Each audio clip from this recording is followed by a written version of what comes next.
Wrapping up the day that was here on the set of Football Night in America, Rodney Harrison, Tony Dungy, Mike Tirico. And before we talk about Sunday, I just got to say one thing. And I mean this with no sarcasm whatsoever. You guys were spectacular on Thursday night. I made no sarcastic remarks on Twitter. I mean, you gave me nothing to work with. You guys were great. Are you surprised? No, I expected it out of you two. I wasn't so sure with him. You were great, though.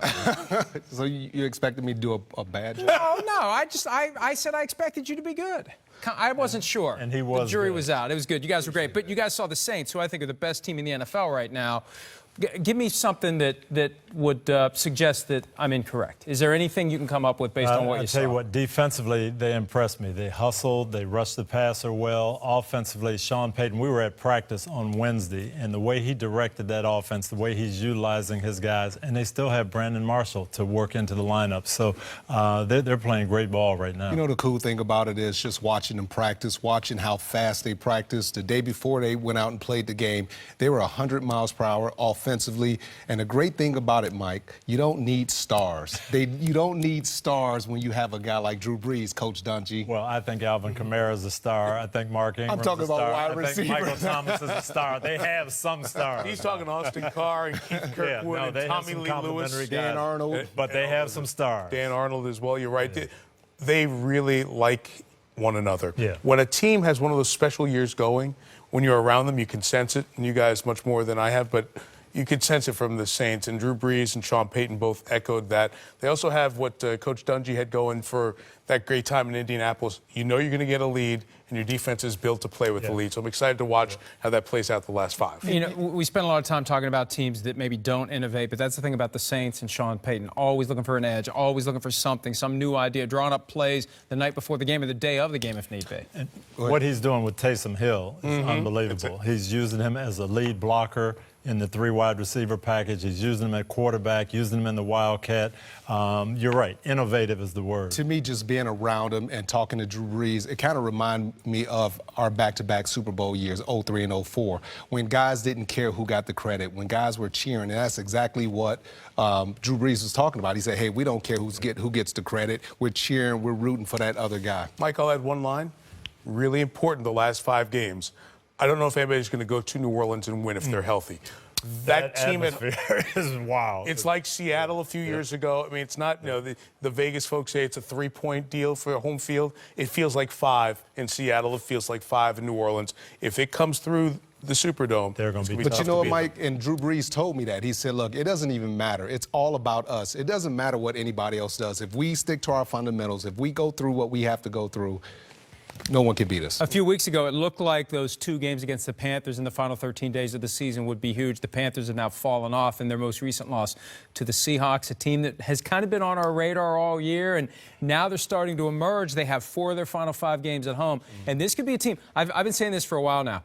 The Rams do not want to see the Seahawks in the divisional round of the playoffs. 2012, Pete Carroll has talked about it, but what they did so well back then was run the ball and play solid defense. You had to work to beat them. They're running the ball now. Their offensive line is playing well. Russell Wilson is moving around, making those big plays when they need them, but those backs are running hard. You know, the thing that I look at is, and I always say this, what if the offense has just one off day? And you look at the Rams, if they have one off day, can their defense hold up? And I don't think their defense can. And when I look at Seattle, they're more of a complete team. They run the football, they switch guys, Russell Wilson, no longer he has to worry about being the #1 rusher.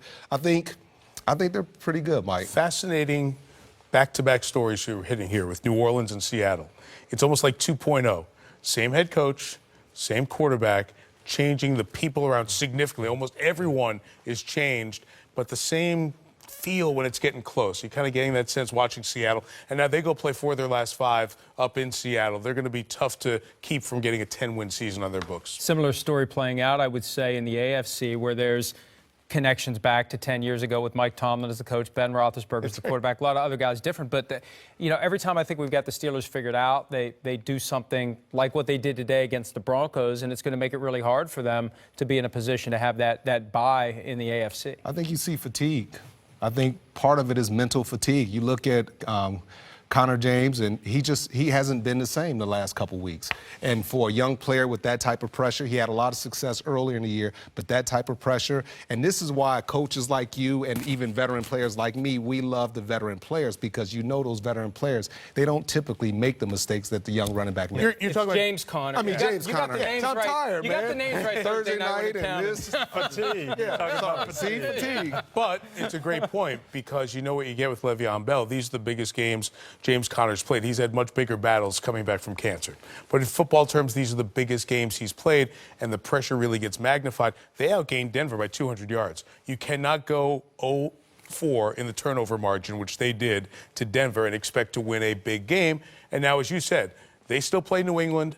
That's a head-to-head that's really going to matter, perhaps for the number 2 seed in the AFC. And why does it just feel like whatever's going to happen, we're going to end up with the Patriots, the 1 or the 2 seed, and they get the Saturday game in the divisional playoffs. They win that. They get the 8-day rest. We've they play seen the this movie before. It just feels that way, even though the Patriots have rarely looked dominant at any point through the first 12 weeks. I look at the Patriots, and the one thing I see where they have the advantage, and that's coaching.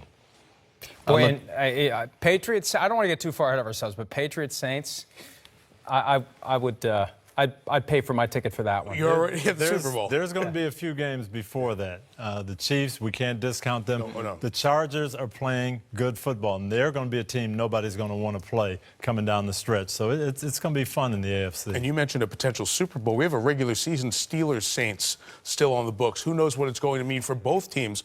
That could become one of the key games in December.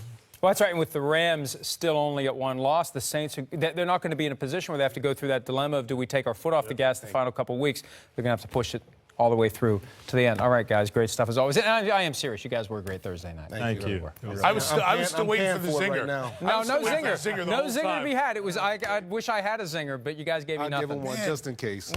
Even the holiday spirit gets Florio to be nice. Wow. See you next week. Hi, I'm Mike Tirico, and thanks for watching.